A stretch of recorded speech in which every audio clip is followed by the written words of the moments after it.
അസ്സലാമലൈക്കും, welcome back. അപ്പോൾ ഇന്നത്തേത് നമ്മുടെ കയ്യിൽ എപ്പോഴുമുള്ള ചെരി വെച്ചിട്ടുള്ള ഒരു അടിപൊളി സ്നാക്സാണ് കാണിക്കുന്നത്. ഭയങ്കര ടേസ്റ്റുള്ള ഒരു സ്നാക്സാണ് ഇത്. അപ്പോൾ നമുക്കിത് വേഗത്തിൽ ഉണ്ടാക്കിയിട്ട് എടുക്കാനും വേണ്ടിയിട്ട് പറ്റും. അപ്പോൾ വീഡിയോ എല്ലാവരും ഒന്ന് കണ്ടുവെക്കുക.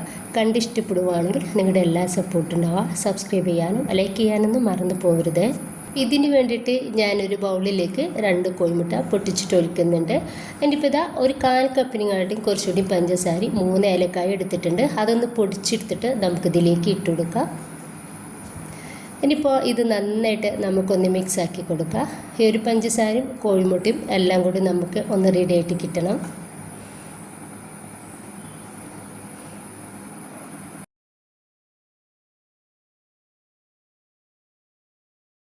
ഇനിയിപ്പോൾ ഞാനിതിലോട്ട് ഒരു 1/4 കപ്പ് റവ ചേർക്കുന്നുണ്ട്.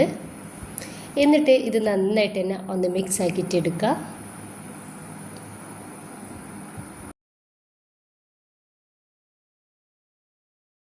അപ്പോൾ ഇത് നന്നായിട്ടൊന്ന് മിക്സ് ആയി കിട്ടിയാൽ ഇനി നമുക്കിതിലോട്ട് ഒരു പിഞ്ച് ബേക്കിംഗ് സോഡ ചേർക്കുന്നുണ്ട്. എന്നിട്ട് ഒന്നുകൂടി ഇതുപോലെ ഒന്ന് മിക്സ് ആക്കിയിട്ട് എടുക്കുക. ഇപ്പം ഞാൻ 3/4 കപ്പ് മൈദയാണ് എടുത്തിട്ടുള്ളത്. 1/4 കപ്പ് മൈദ ഞാൻ ആദ്യം ഇട്ടെടുക്കുന്നുണ്ട്. എന്നിട്ട് നന്നായിട്ടൊന്ന് മിക്സ് ആക്കിയിട്ട് എടുക്കുന്നുണ്ട്.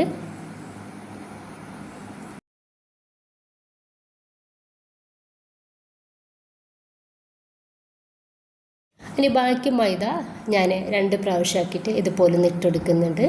എന്നിട്ട് മിക്സ് ആക്കിയിട്ട് എടുക്കുകയാണ്.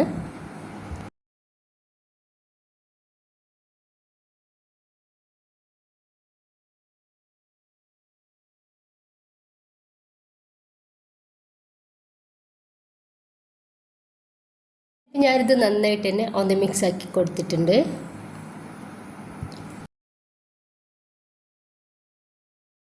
ഇനിയിപ്പോൾ ഞാൻ ഇത് ടീസ്പൂൺ വെച്ചിട്ട് ഇതുപോലെ ഒന്ന് അടിച്ചെടുക്കുന്നുണ്ട്.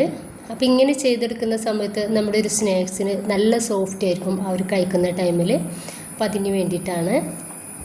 അപ്പോൾ ഇതാ ഈ ഒരു രീതിയിലാണ് നമ്മുടെ ബാറ്റർ ഇരിക്കുന്നത്. എങ്ങനെയാണ് നമുക്കിത് വേണ്ടത്? ഇനിയിപ്പോൾ നന്നായിട്ട് ചൂടായിട്ടുള്ള എണ്ണയിലേക്ക് നമുക്ക് ഇതിൽ നിന്നും ഒരു കയ്യിൽ മാവ് ഒഴിച്ചു കൊടുക്കാം. ഇനിയിപ്പോൾ ഇതുപോലെ എണ്ണ നമുക്ക് നന്നായിട്ടൊന്ന് തെറിപ്പിച്ചു കൊടുക്കാം. അതിന് ശേഷം നമുക്ക് ഇതൊന്ന് മറിച്ചിട്ട് കൊടുക്കാം. ഇപ്പോൾ ഇതൊന്ന് റെഡി ആയിട്ടുണ്ട്. നമുക്ക് എണ്ണയിൽ നിന്നും ഒന്ന് എടുത്ത് മാറ്റാം. അതിന് ബാക്കി കൂടി ഞാനിതുപോലെ ഒന്ന് ചെയ്തെടുക്കുന്നുണ്ട്. ഇപ്പോൾ ഞാൻ മുഴുവനായിട്ട് തന്നെ ഒന്ന് റെഡിയാക്കിയിട്ട് എടുത്തിട്ടുണ്ട്. അത് ഭയങ്കര ടേസ്റ്റാണ്. ഇത് കട്ട് ചെയ്യുമ്പോൾ തന്നെ നിങ്ങൾക്ക് മനസ്സിലാവുന്നുണ്ടാവും. നമ്മളിതിൽ ചേർത്തിട്ടുള്ളത് റവയും അതുപോലെ തന്നെ കോഴിമുട്ടയ്ക്കാണ്. അപ്പോൾ അതുകൊണ്ട് തന്നെ അതിൻ്റേതായിട്ടുള്ളൊരു ടേസ്റ്റ് ഉണ്ട്. അപ്പോൾ എല്ലാവരും ഒന്ന് ട്രൈ ചെയ്ത് നോക്കുക. ഇഷ്ടമായിട്ടുണ്ടെങ്കിൽ നിങ്ങളുടെ എല്ലാ സപ്പോർട്ടും ഉണ്ടാവുക. ഇൻഷാ അല്ലാഹ്. ഓക്കെ.